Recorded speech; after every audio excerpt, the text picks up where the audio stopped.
Imagine being chosen, not for love, not for family, not for anything you wanted, chosen by a stranger, taken from your home, and told that your entire life, every breath, every dream, every future you had imagined, now belonged to Rome.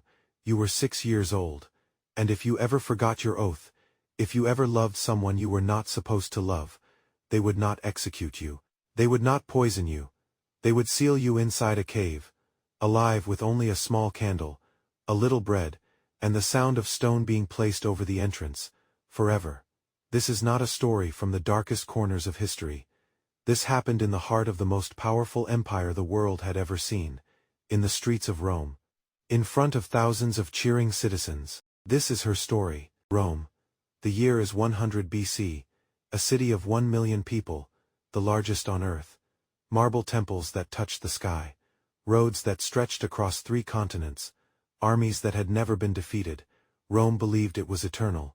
Rome believed it was chosen by the gods, and to keep the gods happy, Rome had a secret, a sacred flame, burning in the heart of the city, in the temple of Vesta, goddess of the hearth and home. This flame could never go out, not in rain, not in war, not in the darkest nights of winter, because Romans believed that if this flame died, Rome would die with it. And the women chosen to keep that flame alive were called. They were the most powerful women in all of Rome, and the most imprisoned. A Vestal virgin had privileges no other woman could dream of. She could own property, she could vote, she could free a prisoner simply by touching him on the street. Generals bowed to her, senators stepped aside for her, even the emperor himself would lower his head. But in return, she gave everything: her name, her family, her future, and above all else, her freedom. For 30 years, she belonged to Rome, not to a husband, not to a father, to Rome. Every few years, the Pontifex Maximus would walk through the streets of Rome. He was looking for something specific, a girl between the ages of 6 and 10, from a noble Roman family, no physical defects, both parents still alive.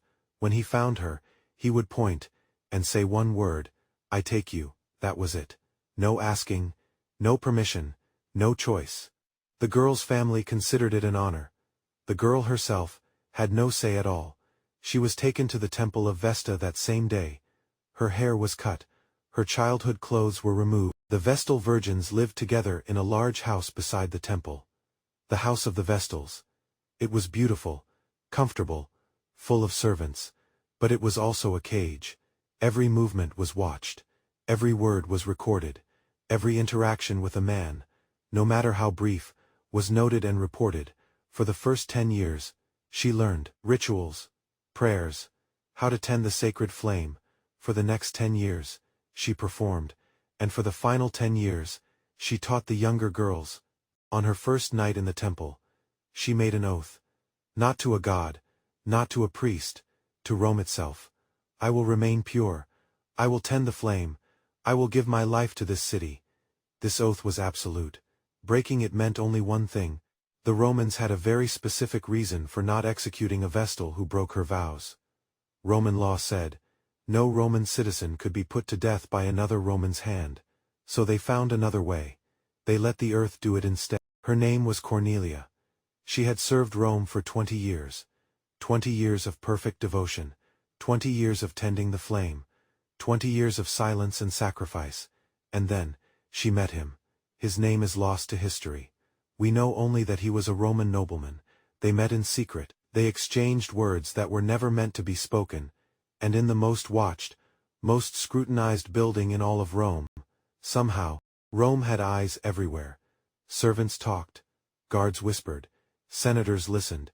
And one morning, a rumor reached the Emperor Domitian, that a Vestal had broken her oath. Domitian was not a merciful man. He saw this not just as a crime, but as a sign from the gods. Rome had been suffering.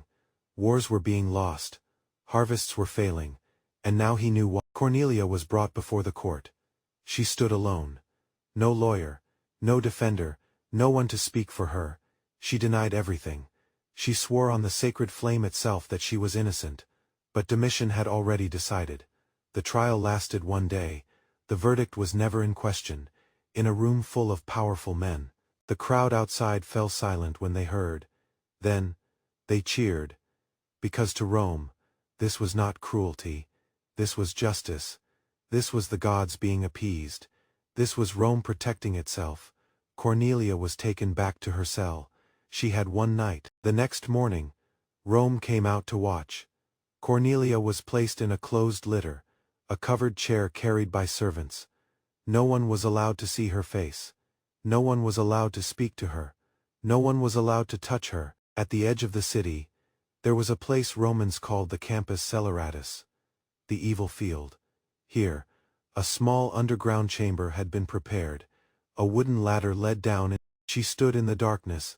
Above her, she could hear the sound of earth being poured, stone by stone, shovel by shovel. The man she had loved was also punished. He was publicly beaten to death in the streets of. She gave Rome 30 years of her life.